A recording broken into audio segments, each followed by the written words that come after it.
चलिए, अब इसी पर ज्यादा जानकारी के लिए रमेश ठाकुर हमारे साथ जुड़ चुके हैं, वरिष्ठ पत्रकार है। रमेश जी, बहुत बहुत स्वागत है न्यूज़ टीवी इंडिया पर आपका।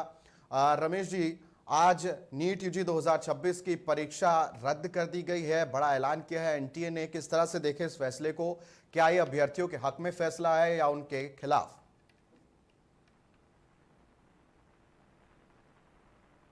रोहित जी, मुझे लगता है एनटीए कई समय से सवालों के घेरों में है। जी। अगर आपको पता हो, जो पिछली बार जब नीट का रिजल्ट आया था, जिसमें 720 कई सारे अभ्यर्थियों के एक समान नंबर थे, जब जी। जांच हुई तो पता चला कि वो भी लीक का मामला था। बिल्कुल। एक मामला कोटा का था हम्म। और दूसरे जगह से इस तरीके से चीजें हुई थी। हम्म। अब उसके बाद में गवर्नमेंट ऑफ इंडिया ने बड़ी नकेल भी कसी, हम्म। उनके चेयरमैन को भी हटाया गया।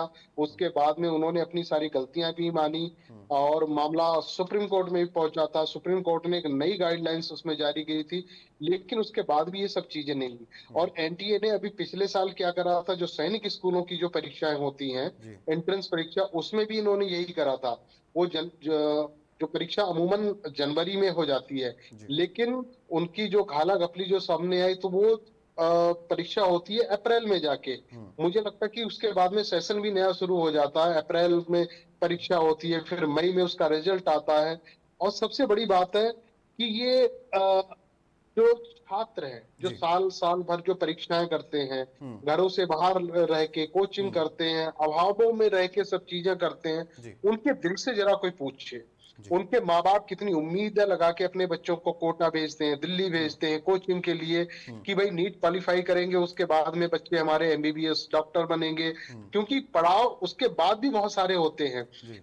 ये परीक्षा पास कर लेने का मतलब ये नहीं होता है कि भाई आप डॉक्टर ही बन गए, आपको हम्म। एमबीबीएस की कोई सीट भी मिल गई। जी। लेकिन पहला पड़ाव ही इतना कठिनाई वाला हो जाता है, हम्म। और जिससे बच्चे का मनोबल भी टूट जाता है। जी। एक नीट की जब परीक्षा पढ़ता है, अगर कोई भी बच्चा अगर आपके घर से या हमारे घर से हो तो उससे पूछिएगा उनकी कितनी मेहनत और कितना पैसा उनके ऊपर जाया करना पड़ता है, और लेकिन उसके रमेश जी, बावजूद भी अब फैसला तो ले दिया है एनटीए ने, लेकिन मुझे ये जानना है कि इसी तरह का प्रकरण हर बार हमें देखने को मिलता है, कोई ना कोई पेपर लीक हो जाता है।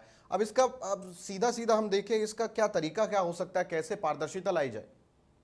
देखिए, तरीका तो यही होगा। हम्म। जब पिछले साल भी इस मुद्दे पे जब अब बात हो रही थी, तो मैंने भी ये कहा था, एनटीए से ये जिम्मेदारी हटा लेनी चाहिए। जी। एनटीए की बस की बात नहीं है। हम्म। मुझे लगता है जिस तरीके से यूपीएससी कई सारी परीक्षा करवाता है, एनडीए करवाता है, सिविल सर्विसेज की परीक्षा करवाता है, वहां अमूमन हमने देखा है तो इस तरह की धांधली नहीं पकड़ी जाती है, हम्म। पारदर्शिता बहुत ज्यादा होती है। हम्म। इसलिए मुझे लग रहा है एनटीए के पास में